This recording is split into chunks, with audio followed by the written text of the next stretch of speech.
Okay बच्चों, आज हम जैसे कि आपको आर्मी में क्या क्या डेजिग्नेशन होते हैं, क्या क्या रैंक होता है, तो आज हम कवर करेंगे भारतीय सेना का आर्मी डिवीजन। ठीक है, आर्मी यानी जो थल सेना है, जो जमीन पे युद्ध लड़ती है उसको आर्मी बोलते हैं। तो हमारी आर्मी में क्या क्या यूनिट्स होते हैं, उनके साइज होते हैं और कौन उसका कमांडर होता है, इसके बारे में सबसे पहले जानिए। सबसे पहले होता है सेक्शन। एक सेक्शन में 10 जवान होते हैं और उसको लीड करने वाला होता है हवलदार। दूसरे नंबर पे होती है प्लाटून। एक प्लाटून में 3 सेक्शन होते हैं, करीब 30 लोगों का स्टाफ होता है और उसको जो लीड करता है उसको बोलते हैं लेफ्टिनेंट। अच्छा, उसके बाद होती है कंपनी। एक कंपनी में 3 प्लाटून होती है, करीब 100 लोगों का स्टाफ होता है और उसको जो लीड करता है वो कैप्टन या मेजर, दोनों में से एक हो सकता है। ठीक है, यस सर। उसके बाद होता है बटालियन। ये 800 से 1000 जवानों की बटालियन होती है। 800 से 1000 स्टाफ इसमें रहता है। ठीक है, और करीब 3 से 4 कंपनी की एक बटालियन होती है और उसको जो लीड करता है उसको बोलते हैं कर्नल। ठीक है, उसके बाद होता है ब्रिगेड। एक जो 3 बटालियन की एक ब्रिगेड होती है। कितनी? 3 बटालियन की एक ब्रिगेड होती है और इसको जो लीड करता है उसको बोलते हैं ब्रिगेडियर। ठीक है, उसके बाद आता है डिवीजन। 10,000 से 15,000 स्टाफ का जो समूह होता है उसको बोलते हैं डिवीजन और इसको जो लीड करता है उसको बोलते हैं मेजर जनरल। अच्छा, उसके बाद होती है कोर्प्स। कोर्प्स में एक कोर्प्स में 30,000 से 50,000 लोग होते हैं, उसको बोलते हैं कोर्प्स। कोर्प्स को जो लीड करता है उसको बोलते हैं लेफ्टिनेंट जनरल। अच्छा, उसके बाद होते हैं कमांड। अब ये जो कमांड होती है इसमें टोटल 7 रीजनल कमांड होती है। ठीक है, और इसको जो लीड करते हैं उसको बोलते हैं जनरल। उसके बाद आता है आर्मी हेडक्वार्टर। आर्मी हेडक्वार्टर पूरे देश की होती है, ऑल इंडिया लेवल की होती है और उसको चीफ ऑफ आर्मी स्टाफ इसको लीड करते हैं। क्लियर हो गया? Yes sir. अब हम आर्मी में एनसीओज, जेसीओज और सीओज यानी 3 तरह के एंट्री पॉइंट होते हैं आर्मी में जाने के लिए। सबसे पहले जो सबसे स्टार्टिंग लेवल है वो होता है एनसीओज यानी नॉन कमीशन ऑफिसर्स।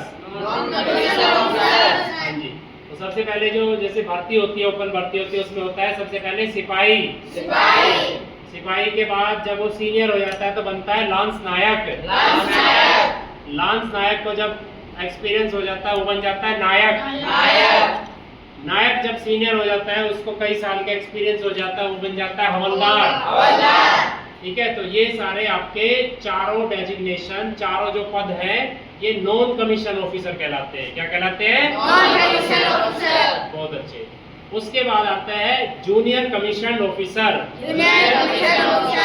उसमें जो सबसे पहला डेजिग्नेशन है उसमें आता है नायब सूबेदार। उसके बाद आता है सूबेदार। उसके बाद आता है सूबेदार मेजर। यानी जो यहाँ से एंट्री करता है आर्मी में उसका प्रमोशन होके सूबेदार मेजर तक बन जाता है। ठीक है, क्लियर है यहाँ तक? Yes sir. उसके बाद आते हैं कमीशन ऑफिसर।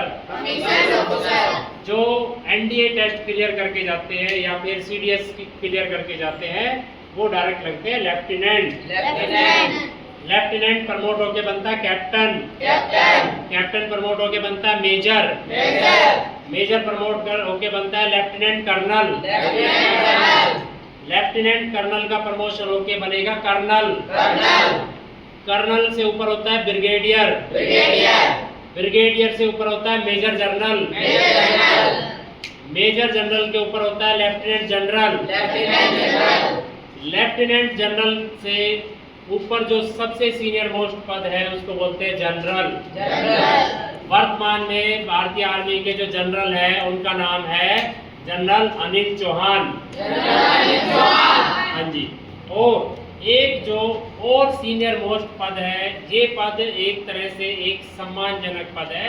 मोस्टली इस पे नहीं जाते कोई भी। आजाद भारत जब से हुआ है तब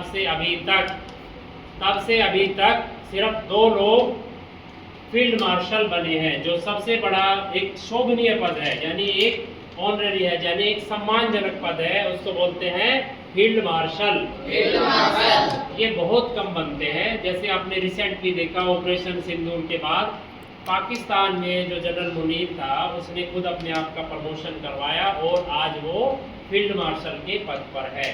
लेकिन भारतीय जो आर्मी है वो बहुत ही लोकतांत्रिक तरीके से काम करती है और भारत की जो सरकार है उसके आदेश के अनुसार काम करती है। पाकिस्तान की आर्मी के अनुसार वहाँ की सरकार काम करती है। भारत और पाकिस्तान का मतलब समझिए, उसका अंतर समझिए। पाकिस्तान की जो आर्मी है वो बेलगाम है, भारत की जो आर्मी है उस पर सरकार की जनता की लगाम है। भारतीय सेना बहुत ज़्यादा अनुशासित और जिम्मेदार सेना है। पाकिस्तान की सेना जो है वो उल्टा सरकार को आदेश देती है, ठीक है। तो वहाँ पर जो आर्मी का जनरल था, जनरल आसिफ मुनीर, उसने अपने आप को खुद फील्ड मार्शल घोषित करवा लिया। ये अभी 1 महीने पहले की बात है। भारत में अभी तक 2 लोग फील्ड मार्शल बने हैं। पहले नंबर पे है सैम मानेकशॉ। सैम मानेकशॉ। आप सब जानते हैं सैम मानेकशॉ ने बांग्लादेश को एक नया देश बनाया, पाकिस्तान के 2 टुकड़े करे, पाकिस्तान का एक हाथ काट के अलग किया और 1971 में दुनिया का सबसे बड़ा सरेंडर, करीब 90 से 92 हज़ार सैनिकों ने पाकिस्तान के ने सरेंडर किया और वो सारी लड़ाई जनरल सैम मानेकशॉ के नेतृत्व में लड़ी गई। उनके इस अतुलनीय योगदान के लिए उनको फील्ड मार्शल के पद से सुशोभित किया गया और 1986 में KM. Cariappa, general KM. Cariappa को भी फील्ड मार्शल के पद से सुशोभित किया गया। उनको ये पद से क्यों नवाजा गया? क्योंकि वो आज़ाद भारत के 1947 में पहले आर्मी चीफ थे, ठीक है। यह एक सम्मानजनक, ऑनररी और सर्वोच्च सैन्य उपाधि है।